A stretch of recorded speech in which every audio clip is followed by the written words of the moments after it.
Eu sou Mário Persona e essas são as respostas que eu dei aos que me perguntaram sobre a Bíblia. Você se mostrou preocupado em saber como evangelizar um ateu porque ele está contestando tudo que você fala, ele não aceita. Bem, eu costumo não perder muito tempo com ateus. Uma porque a Bíblia diz que Deus pôs no coração do homem o anseio pela eternidade. Eclesiastes 3:11.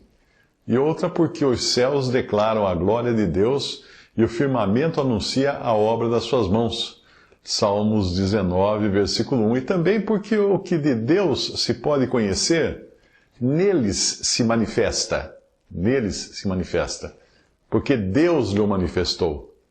Porque as suas coisas invisíveis desde a criação do mundo, tanto o seu eterno poder como a sua divindade, se entendem e claramente se veem pelas coisas que são criadas, para que eles fiquem inexcusáveis. Porquanto, tendo conhecido a Deus, não o glorificaram como Deus, nem lhe deram graças. Antes, em seus discursos ou raciocínios, se desvaneceram, e o seu coração insensato se obscureceu, dizendo-se sábios, tornaram-se loucos. Romanos 1, 19 a 22. Ou seja, o Deus que é onibenevolente providenciou para que até mesmo os ateus tivessem conhecimento dele. E sendo onisciente, ele sabe que cada ateu tem esse conhecimento, ainda que reconheça isso apenas quando põe a cabeça no travesseiro ou minutos antes de o avião bater no chão. Portanto, o problema com ateus é que eles não querem crer. É uma questão de vontade. O problema deles não é por não terem evidências para crer. O problema deles é de vontade. Ao julgar Jesus como mau, por não ter feito vista grossa para a rejeição dos seus opositores contra si, o incrédulo ateu ele aponta o dedo acusador para o próprio peito.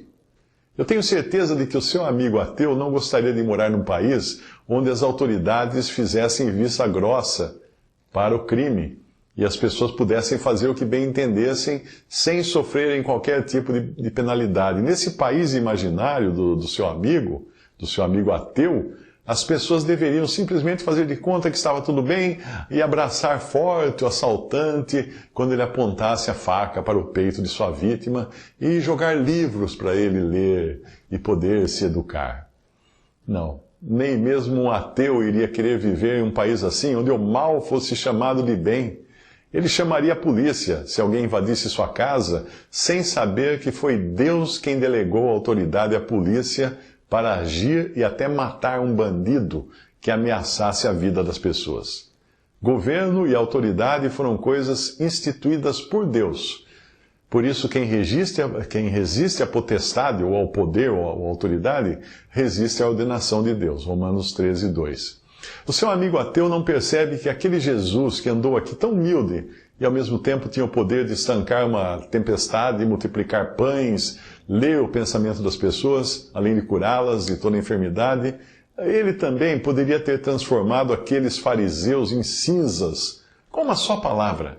Sim, a mesma palavra que teve o poder de trazer os mundos à existência a partir do nada, é a que um dia reduzirá a nada os céus e a terra que agora existem. Pedro deixou tudo isso muito bem explicado quando ele escreveu: Amados, escrevo-vos agora esta segunda carta, em ambas as quais desperto com exortação o vosso ânimo sincero, para que vos lembreis das palavras que primeiramente foram ditas pelos santos profetas, e do nosso mandamento, como apóstolos do Senhor e Salvador. Sabendo, primeiro isto, que nos últimos dias virão escarnecedores, inclua-se ateus aí, andando segundo as suas próprias concupiscências e dizendo: onde está a promessa da sua vinda? Porque desde que os pais dormiram, todas as coisas permanecem como desde o princípio da criação.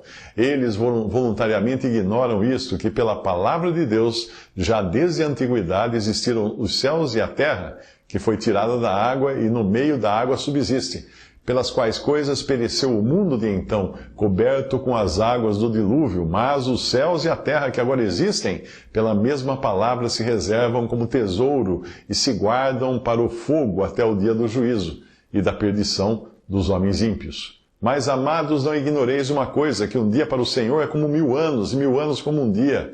O Senhor não retarda sua promessa, ainda que alguns a tenham por tardia, mas é longânimo, é paciente para conosco, não querendo que alguns se percam, senão que todos venham arrepender-se.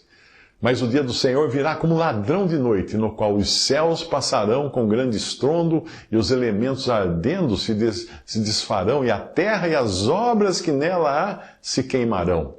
Havendo, pois, de perecer todas essas coisas, que pessoas vos convém ser em santo trato e piedade, aguardando e apressando-vos para a vinda do dia de Deus, em que os céus em fogo se desfarão, e os elementos ardendo se fundirão.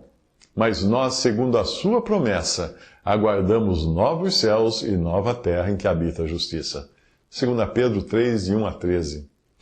Mas não foi nesse caráter que Jesus veio da primeira vez. Ele não veio para condenar, mas para salvar, e não levou em conta os pecados daqueles seus opositores enquanto andou aqui. Deus estava em Cristo reconciliando consigo o mundo, não lhes imputando os seus pecados, e pôs em nós, os crentes, a palavra da reconciliação. 2 Coríntios 5,19.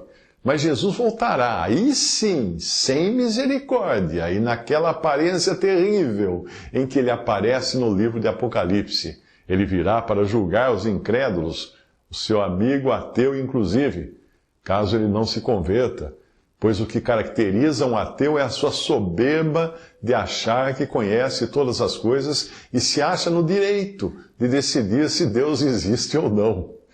Deus resiste aos soberbos, mas dá graça aos humildes. Sujeitai-vos, pois, a Deus. Isso escreveu Tiago, capítulo 4, versículos 6 ao 7. Visite respondi.com.br. Adquira os livros ou baixe e-books. Visite 3minutos.net. Baixe o aplicativo.